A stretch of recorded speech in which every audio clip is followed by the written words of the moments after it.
Olá para você que acompanha a Exame aqui nas redes sociais. No dia 30 de outubro tem o segundo turno das eleições presidenciais, mas antes de chegar até lá, a gente precisa entender tudo o que aconteceu no primeiro turno e como tá as campanhas e como os candidatos estão se movimentando para chegar até o dia 30 de outubro. E aqui do meu lado está a professora Tatiana Chicarino, que é cientista política e professora da FESP São Paulo. Obrigado, professor, por estar aqui com a gente, para a gente entender aí tudo sobre as eleições. Imagina, eu que agradeço. Espero que a gente tenha um bom papo aqui, né? Vai ser com certeza. E a primeira pergunta que eu queria te fazer, a gente teve aí no dia 2 de outubro o primeiro turno das eleições. Que mensagens que o eleitor passou na urna ao depositar o voto dele para presidente? O que, que você analisou aí? Qual é a mensagem que esse eleitor passou no dia 2 de outubro? Bom, acho que a primeira coisa a destacar é que o eleitor está decidido, né? Então, a gente teve um primeiro turno que se pareceu muito com o segundo turno. Então, uma concentração de votos, né, no Lula e no Bolsonaro. Isso é bastante singular, né? E isso é uma questão importante. A outra questão, né, claro que tem a ver com isso, que são os dois são muito conhecidos, né? Então, o Bolsonaro tentando a reeleição e o Lula, né, que já foi presidente 2 vezes, enfim, muito conhecido da população. E o outro aspecto que eu acho que é importante ressaltar é que o incumbente, né, que é o presidente que está tentando se reeleger, poderia ser prefeito, incumbente é uma palavra para quem quer se reeleger, não estava no primeiro lugar, né? Então essa também é uma outra especificidade dessa eleição. Que é uma novidade, né? Ele Exato. não estar. E para um candidato que não está no primeiro lugar, mas ele é um incumbente, como você disse, qual que é o desafio para ele tentar passar, conseguir mais votos e passar e vencer no segundo turno? Qual que é esse desafio numérico ali e também político para ele conseguir passar? Bom, se a gente olhar os padrões de votação do passado, né, quem vai no segundo lugar para a presidência, né, não consegue virar o jogo, né? Mas a gente é engraçado que nós cientistas políticos falamos essa eleição é diferente, essa é uma eleição disruptiva, paradigmática, e de fato é uma eleição muito diferente do que a gente teve no passado, por conta disso que eu disse, né, serem dois políticos muito conhecidos, mas também por conta da entrada massiva das redes sociais, que isso já começou em 2018 e agora a gente vê a profissionalização ainda mais acentuada disso. Então, quer dizer, a gente olha para o passado para tentar entender essa eleição do presente, mas não podemos, né, dizer que vai acontecer da mesma maneira, né? Então, acho que ele realmente tem desafios. Agora, o Bolsonaro apresenta um teto já bastante consolidado há muito tempo, né, uma rejeição muito forte, e aí, né, virar isso ainda mais difícil, porque o segundo turno, isso para eleições em geral, é uma escolha, né, é um momento de rejeição. Então, o candidato opositor vai tentar acentuar quais são os atributos e características que são negativas do seu oponente e trabalhar isso, né? Então, é manter o que eu já tenho e tentar fazer com que não vá mais votos para o meu opositor. Então, é um pouco desse jogo que acontece, né? Então, a gente está vendo este momento, claro, com outras cores, que eu acho que a gente pode falar um pouco disso, que é a desinformação, né? Até um pouquinho antes até da gente falar de desinformação, queria voltar no ponto que você falou sobre essa rejeição, essa batalha de rejeições entre Lula e Bolsonaro. O antipetismo, ele foi menos dimensionado pelas pesquisas de intenção de voto, que mostrava que a rejeição ao Bolsonaro era maior do que não era tão grande quanto se esperava, porque, né, como você falou mesmo, tem o antipetismo e tem o antibolsonarismo, mas parece que o antipetismo não foi tão bem dimensionado num primeiro turno. Como que você avalia essas duas rejeições aí, do antipetismo e o antibolsonarismo? Bom, difícil, né, a gente cravar isso sem fazer pesquisa qualitativa pós-eleitoral, né?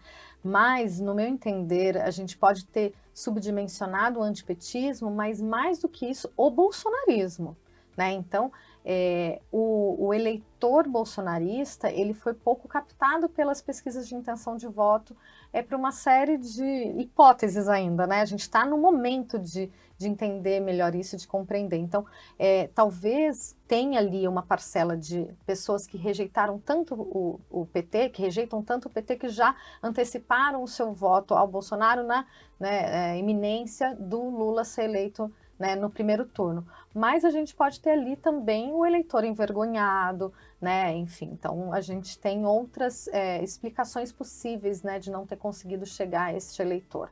Agora, neste segundo turno, sim, aí a gente vai ter mais este ou aquele. É uma eleição plebiscitária, né, no sentido de eu escolho dois. É um ou é outro, né? Então, todo segundo turno tem essa característica. Mas dentro deste contexto dessa eleição, que a gente já tem isso cristalizado há muito tempo, né? Desde, enfim, antes da pré-campanha, você já tem lá, né? Uma intenção de votos muito forte em um dos dois. Essa rejeição, ela apareceu antes, né? E aí, bom, no segundo turno, as campanhas trabalham o que a gente chama de campanha negativa, que é levantar esses atributos, né, essas características que são negativas do opositor. Isso acontece toda eleição. Agora, a diferença é que hoje vem com o elemento da desinformação, acho que é isso. E até pegando justamente esse gancho que você falou da desinformação, tem dos dois lados e acredito que no segundo turno ele vai ficar um pouco mais acentuado e um pouco mais acirrado. Como a gente se blinda dessa desinformação e o que a gente precisa ficar atento para entender esses movimentos de desinformação, até para ajudar as pessoas que estão vendo esses vídeos e, enfim, entender onde que está a informação correta. Bom, a gente sempre fala, na dúvida, não compartilha, né? Desconfiou daquilo, não leva para frente. Busque, né, canais em que, né, fontes confiáveis para, né, checar aquela informação, para acessar aquela informação. Agora, a desinformação é um fenômeno muito mais complexo que isso, que não é só saber aonde está a informação correta, é uma estratégia política, né, uma estratégia discursiva. Então, isso já vem sendo trabalhado há muito tempo. Então, embora uma campanha faça campanha negativa, não é a mesma coisa que desinformação. A desinformação não é igual, né? E a gente sabe que o bolsonarismo opera na desinformação já há muito tempo. A gente tem evidências inúmeras sobre isso, né? Desde, enfim, CPMI das fake news e vários, né?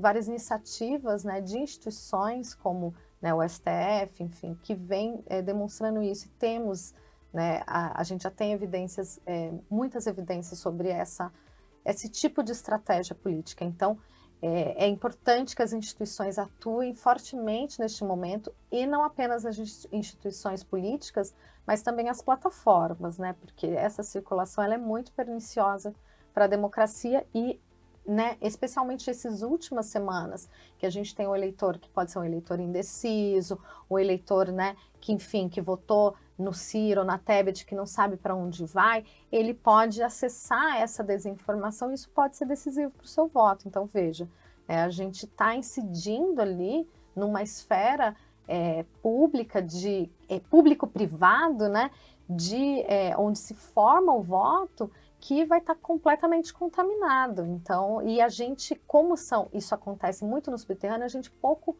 vê isso acontecendo. Então, é preciso realmente, né, uma força-tarefa, entre aspas. Eu estava tentando pensar em outro termo, mas, sabe, algo assim para eleições mesmo. A gente vê algumas iniciativas, mas ainda é muito pouco diante, né, do desafio que nós temos enfrentado. Outro assunto que eu queria bater contigo a gente está falando, obviamente, da campanha presidencial e do cargo de presidente da República, mas no dia 2 de outubro a gente teve a eleição do Congresso Nacional. 1/3 do Senado e todos os deputados ali ou foram reeleitos ou teve uma bancada nova ali de novos deputados federais olhando para o parlamento. Ele ficou um centro à direita, um pouco mais à direita. O que esse parlamento mais à direita representa para uma sociedade como o Brasil? O que o eleitor disse, que tipo de leis que ele espera que esse novo Congresso passe a partir de fevereiro do ano que vem? Bom, a população em geral, isso é muito ruim, né? Pouco compreende, né, do funcionamento do Congresso. Acho que a gente também tem um papel, né, de divulgar mais isso, um papel de educação política, porque você veja, as pessoas deixam para os últimos dias para, né, escolher em quem vai votar para senador, para deputado. Isso também dificulta no caso do Senado, né, as pesquisas de intenção de voto. Por vezes não compreendem que a gente vota no partido, né, e depois a gente escolhe, né, quem é o deputado que nós queremos que esteja à frente, enfim. Então, isso é pouco conhecido da população. Agora, essa característica do Congresso, ela, claro, tem a bancada de direita, né, de centro-direita aumenta, mas ela também se profissionaliza, né? Então, a gente tem ali partidos que são partidos fortes agora, né? O PT, inclusive, tem a segunda maior bancada, mas partidos de direita, de centro-direita, têm, né, uma representatividade agora bem grande, mas são pessoas que não... que, por exemplo, na eleição de 2018, o que a gente viu? Muitas celebridades, influenciadores digitais, agora a gente não viu mais isso. Ou eles foram reeleitos, né? Então, ou eles já estão mais na máquina. Então, é possível que a gente tenha, né, um Congresso com mais essa cara. Agora, o que esperar, né? Depende de quem vai ser eleito presidente da República, porque o rearranjo de forças, ele realmente acontece. Mas, sim, né, nós temos uma guinada mais para esse campo. O que, se a gente olhar para as últimas eleições, é um pouco esperado. Então, veja, quando o Fernando Henrique Cardoso foi reeleito, teve uma onda ali, né, de partidos, de candidatos ligados ao PSDB, do PSDB ou ligados ao PSDB sendo eleitos. Quando o PT ficou um tempo, né, um grande tempo ali, também você teve isso. Então era esperado, né, que aliados do presidente da República conseguissem, né, uma maior representatividade por conta da proximidade com o poder. Mas uma questão que a gente tem que ressaltar também, que é o uso da máquina, né? Então, com o orçamento secreto, muitos desses parlamentares tiveram, né, esse adicional, né? Então, isso também nos leva à seguinte reflexão: será que todos têm, né, os mesmos recursos políticos para fazer uma campanha eleitoral, né? Porque, de fato, né, o orçamento secreto pode ter enviesado isso. Falta estudo também para a gente cravar isso, né, cientificamente, né? Mas é uma hipótese também ali para a gente averiguar nos próximos meses. Uma pessoa que tomou as manchetes aí nos últimos dias, Simone Tebet, que ficou em terceiro lugar, acima até de Ciro Gomes, que era nas pesquisas de intenção de voto, dentro da margem de erro, mas ele estava bem à frente dela, mas tecnicamente os dois eram considerados empatados. E ela ficou em terceiro lugar à frente de Ciro Gomes. Na sua avaliação, ela foi a grande vencedora aí do primeiro turno? O que a gente pode falar sobre a trajetória de Simone Tebet até chegar no primeiro turno, no final do primeiro turno aí em terceiro lugar aí, acima inclusive de Ciro Gomes? Muito legal isso, né? Eu, como cientista política, acho muito interessante, né, ressaltar isso, né, a presença das mulheres, né, nas disputas eleitorais, em especial cargos majoritários, né. Ela fez uma campanha muito interessante, né. Então ela saiu né, praticamente desconhecida, muito pouco conhecida da população, ainda que ela tenha tido um protagonismo ali na CPI da Covid, isso ainda, né, do grande público era pouco conhecido. E ela fez uma campanha muito interessante mesmo, né, com pouco apoio dos partidos, inclusive, né, do próprio, né? Exatamente, dos partidos que eu digo, né, que estavam com ela, da vice, né, então PSDB, Cidadania e do MDB. A gente ainda ficava, será que ela vai ser cristianizada? Que é um termo, né, da ciência política, do jornalismo também, dizer que o partido vira as costas, quer dizer, ela conseguiu virar esse jogo, muito por conta dos atributos e qualidades dela, né? Então ela tem uma capacidade de oratória muito, muito, né, forte, né? Isso ficou nítido nos debates, e aí também é legal, né, a gente chamar a atenção disso, porque as pessoas falam, a televisão não importa mais nas eleições. A televisão teve seu papel redimensionado, né, em relação aos anos 90, ao começo dos anos 2000, mas faz parte desse ecossistema, né, desse ecossistema midiático, e ela conseguiu usar muito bem, né, o discurso e a imagem, né, na televisão. Mas não apenas, também fazendo articulações, quer dizer, ela mostrou que tem ali, né, habilidades políticas bem importantes, e eu ressalto isso porque isso é essencial para a democracia, né? A capacidade de negociação, porque durante algum tempo isso ficou muito criminalizado, mas isso é política, né? É negociar, é forçar para cá, é puxar, né? Enfim, trazer os seus interesses para o debate, e aí na medida em que eles não vão conseguir ser completamente, né, colocados em prática, você faz acordos, isso é fundamental para a gente manter a diversidade, a pluralidade e a discussão, né, no campo democrático. Então, acho que ela fez um papel interessantíssimo,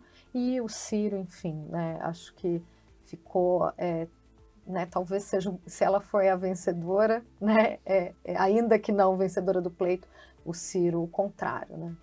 Um outro ponto que eu queria bater contigo também é em relação aos partidos, como você estava falando, desses acordos que precisam ser feitos. E tem um personagem que acho que ficou muito, que talvez também tenha saído um pouco vencedor nesse sentido, o PSD de Gilberto Kassab. Aqui em São Paulo, ele está com Tarcísio, né, apoiado por Bolsonaro, o ex-ministro de Bolsonaro. Em Minas, apesar de ter perdido, era oposição a Zema, o governador que era alinhado a Bolsonaro, e agora até no segundo turno, inclusive, declarou apoio ao presidente. Ele fica, dependendo do estado, dependendo do jogo, para lá e para cá, mas elegeu uma grande bancada, uma das maiores, inclusive, também do Congresso Nacional. Esse personagem, que é um personagem quase pêndulo, vai para lá e vai para cá. Como que sai esse personagem do Gilberto Kassab com a capacidade que ele tem, o que ele mostra da política brasileira, de hora tá cá, hora tá lá, e algum estado tá com um candidato, outro estado tá com outro? Ele é um político de bastidor, né? Ele é o cara que faz a política ali, né, na negociação, ele pouco aparece, né? As pessoas falam, o PSD de Kassab, mas cadê ele, né? Ele não está em palanque, quase, ele não está tão em evidência, embora ele seja uma grande fonte para jornalistas, né? Quer saber o que está acontecendo, vai lá perguntar para o Kassab. Então ele é uma figura de bastidor mesmo, que consegue fazer muitas articulações e pelo que a gente tem, né, de evidências que a gente tem observado, é que ele queria mesmo eleger uma grande bancada, né? Então isso era importante, né? Lembrando que bancadas são importantes por conta do fundo eleitoral, que isso é o que dá dinheiro público para as campanhas. Fundo partidário e depois fundo eleitoral, e também poder de negociação ali, né? De repente, né, ministérios, enfim, né? Dentro da lógica do presidencialismo de coalizão que a gente tinha até 2018, era um pouco desse o funcionamento, né? Então, a intenção, a gente pode imaginar que era essa, né? De ter uma grande bancada no Congresso. E aí, como é que ficam os palanques, né, nos estados? Vai depender da negociação de cada estado, porque, veja, os candidatos do estado de São Paulo, eles estavam ligados ao Bolsonaro, os de Minas não estavam ligados ao Bolsonaro exatamente, então ele vai fazendo essa negociação. Agora, como é que ele vai se comportar no segundo turno? Pelo que a gente tem visto até agora, né, deixando ali, né, ficando ainda nas sombras, mas vamos acompanhar nos próximos dias, né? Outro partido que o contraponto até do PSD de Gilberto Kassab foi o PSDB, né? Pela primeira vez em 27 anos, quase 30 anos, não vai disputar o segundo turno aqui em São Paulo. No Rio Grande do Sul, muito provavelmente pode ser que perca também o governo lá de São Paulo, do Rio Grande do Sul, com o Eduardo Leite tentando disputar aí a reeleição, pero não está no cargo. É uma situação bem, bem típica, e o Rio Grande do Sul é um estado bem curioso em relação à política também. E, inclusive, o PSDB também, no Congresso, elegeu a menor bancada da sua história também. Muitos analistas falam que o PSDB acabou. Na tua avaliação, é nesse sentido também? Ele vai ter que se reinventar? Pode ser que ele se funda com algum outro partido? Ele já está numa federação, mas pode ser que ele se funda e se torne um outro partido? Que futuro que a gente consegue ver para o PSDB nesse momento? Vai depender de como as lideranças do partido, o que elas vão fazer nos próximos dias, né? A gente tem visto, inclusive, uma divisão, né, dos tucanos históricos apoiando o Lula agora no segundo turno. Inclusive o ex-presidente Fernando Henrique Cardoso, né? Exatamente, pessoas também que não estão no partido exatamente, mas que fizeram parte ali do Plano Real, né, na formulação do Plano Real. Então, esses, né, tucanos históricos apoiando o Lula, algo que já aconteceu no passado, né? Então, a gente está muito, né, em torno dessa disputa PT-PSDB, mas já no passado, em alguns momentos, eles estiveram próximos, enfim, né, na mesma, ali com o mesmo objetivo. Então, tentando até, né, reviver o que seriam os palanques das diretas já. Agora, eles não estão na máquina, né, embora sejam figuras muito importantes, né, na construção do partido. Lembrando, o partido é de 1988, enfim, outras figuras estão mais próximas ao Bolsonaro. Na minha avaliação, isso é um erro, né? O PSDB tem uma história muito importante na democracia, né? O duopólio PT-PSDB que a gente teve nas eleições até o Bolsonaro foram disputas importantes, divisões de mundo diferentes, projetos políticos diferentes, mas no campo democrático. E essas lideranças do PSDB sendo capturadas pelo bolsonarismo, sim, pode significar um esvaziamento e até, né, o fim desse partido, que seria muito ruim, né? Então, a ver como é que as outras lideranças vão conseguir compor isso, né?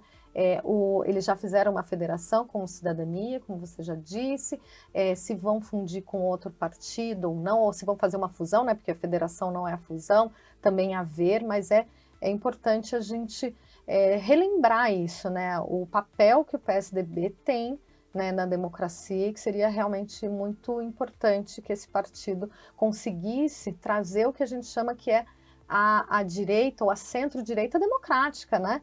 Porque, né, quando a gente fala de visões de mundo, perspectivas, projetos políticos, a gente tem isso, né? Esses dois espectros, um espectro que tem dois polos, né? Esquerda e direita. E essas disputas, elas são importantes, né, numa democracia. Então, ora puxa para um lado, ora puxa para o outro, mas dentro do campo democrático.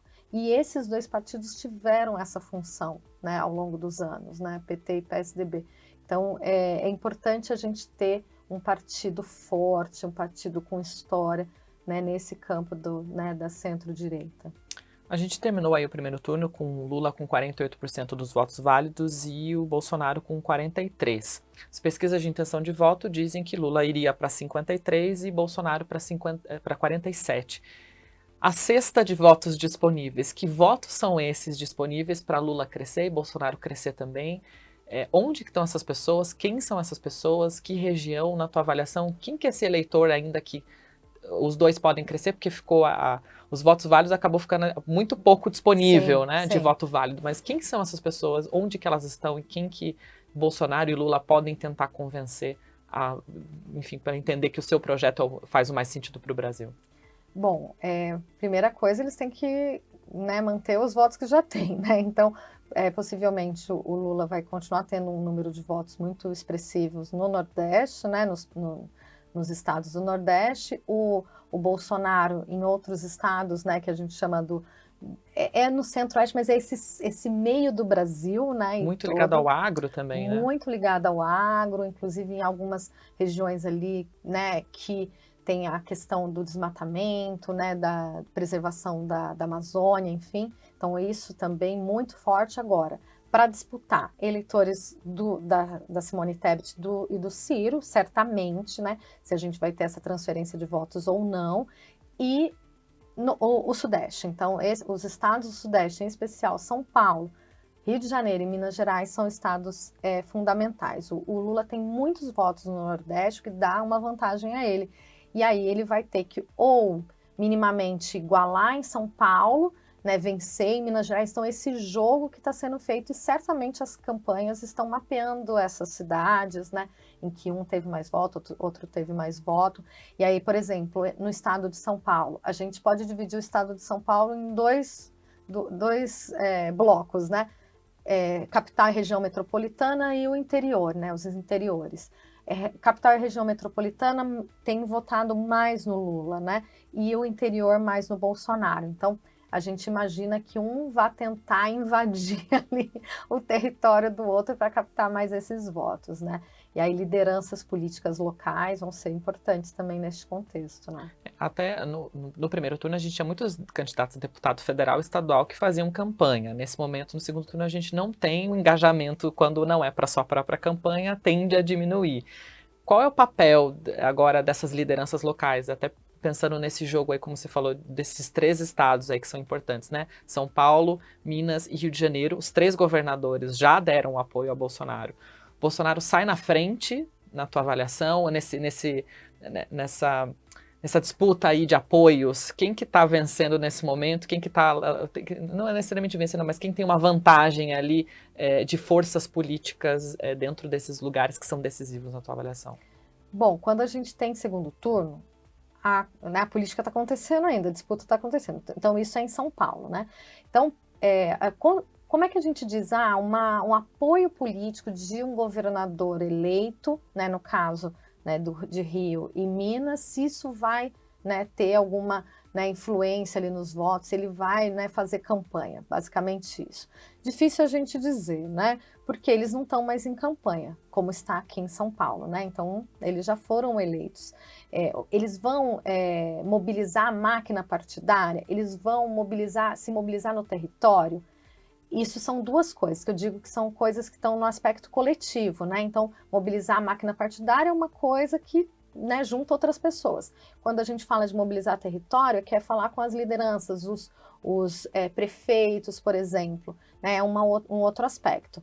E o terceiro, que é num nível mais individual, que é o engajamento dessa figura política, né, vamos pegar esses 2 governadores eleitos, esse engajamento tanto no território, né, participando de palanque, etc., mobilizando as coisas, quanto engajamento digital, ou seja, participando de podcasts, de lives, né, enfim, gravando horário gratuito de propaganda eleitoral. Será que a gente vai ver isso? Acho difícil. Porque o que eles ganham com isso, né? Então, e demanda muito esforço para isso. Então, não é algo simples, né? E a transferência de voto, a transferência não é exatamente transferência, mas essa influência que o governador pode ter, né, no voto das pessoas, né? Não é uma correia de transmissão, não é algo assim que a gente olha, né, que vai acontecer na prática. Se a gente pegar um exemplo, em Minas Gerais, não foi o que aconteceu, né? Então, vejam, as pessoas votam, por vezes votam num candidato à presidência da República de um partido, governador de outro partido, então isso é muito diferente. Agora, São Paulo não. São Paulo ainda, né, a gente tem isso mobilizado porque a gente tá acontecendo um segundo turno. Então, essa é uma primeira avaliação, né, a gente pensar no nível da disputa para o governo.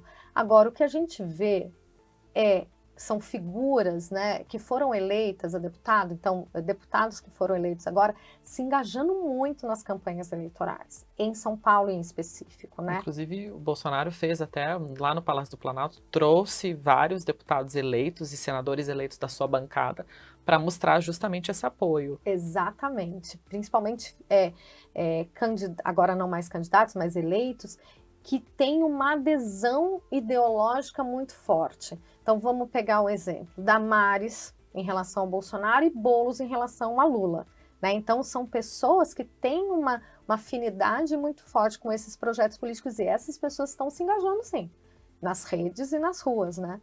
Então, a ver como é que vai ser. Eu citei o Boulos, mas poderia ter citado a Carla Zambelli, para ficarmos em São Paulo, e 2 deputados que tiveram uma votação muito expressiva, né? Eles estão em campanha. Eles não pararam porque foram eleitos, entendeu? E os votos, na tua avaliação, houve algum tipo de voto já de migração no primeiro turno, de votos pró-Bolsonaro, de Tebet e de Ciro, e que nesse segundo turno seria um voto muito mais, provavelmente, no sentido de Lula, esses votos restantes ali de Tebet e de Ciro, ou não, o segundo turno é um novo jogo?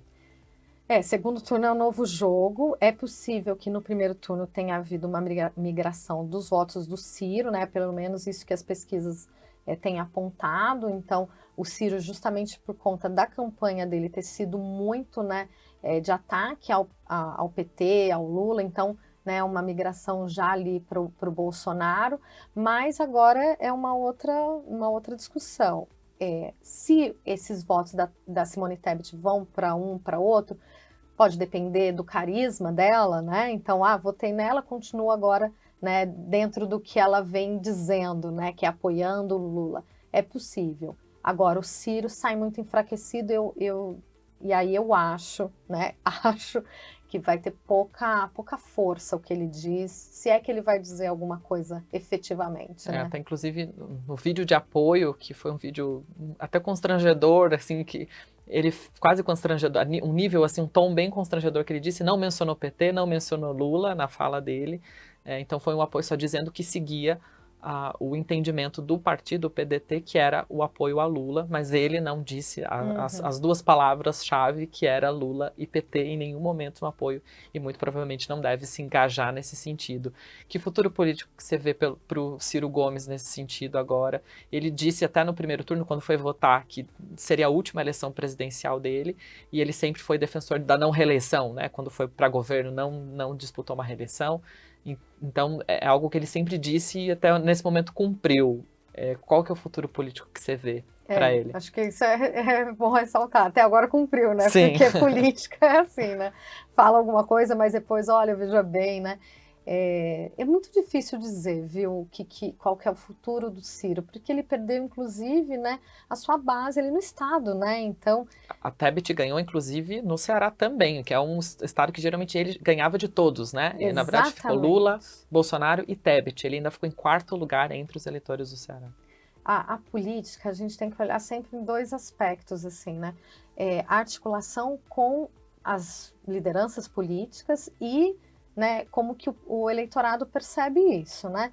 Então ele perdeu nesses dois campos, né? Ele perdeu o apoio de lideranças políticas, inclusive de irmãos dele, e também perdeu né, esse apoio popular. Então isso não se transferiu em votos, né? Ele não teve uma votação expressiva como ele teve em outros momentos no estado dele, no berço político, né, na base dele. Então é muito difícil, assim.